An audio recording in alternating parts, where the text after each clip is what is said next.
26-27 अगस्त को हमारी चनाब की फ्लडिंग हुई, जिसने हमारे मौज़ा जात को अफेक्ट किया, हमारी फसलें, जानवर और काफ़ी नुकसान हुआ।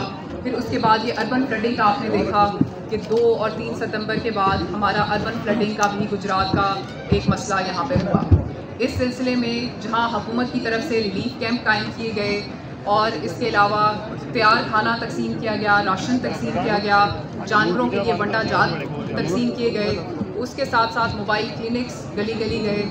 लेकिन जहाँ पे हम कर रहे थे, साथ सोशल वेलफेयर डिपार्टमेंट और उनके साथ तमाम NGOs ने भी अपना रोल गुजरात में अदा किया। तो यहाँ पे भी आज वो NGOs मौजूद हैं जो इस मुसीबत की घड़ी में गुजरात के अवाम के साथ थी, तैयार खाना भी बांट रही थी, राशन भी तकसीम कर रही थी और हर उसमें जहाँ जहाँ उनकी ज़रूरत थी वो फोर फ्रंट पे थी। आप देख रहे हैं पाक न्यूज़, पाकिस्तान की आवाज़।